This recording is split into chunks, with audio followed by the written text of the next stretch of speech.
দ্বাদশ শ্রেণীর ছাত্রছাত্রীরা, তোমরা তোমাদের বাংলার থার্ড সেমিস্টারের ভাষা থেকে এই প্রশ্নগুলি অবশ্যই করে রাখবে। দেখে নাও। সহধ্বনির অন্য নাম কি? ধ্বনিমূল। স্বরধ্বনি কিন্তু স্বরবর্ণ নয়। কোন ধ্বনিটি? এ।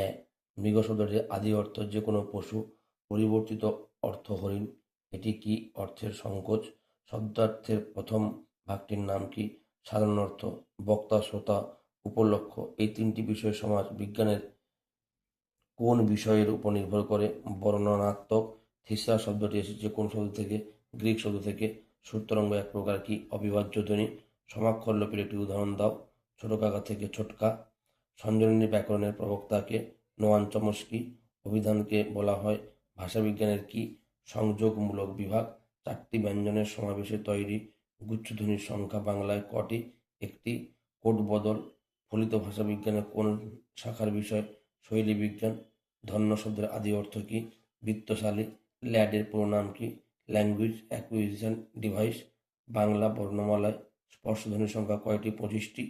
ভাষার সামাজিক উপাদান কটি? 2টি।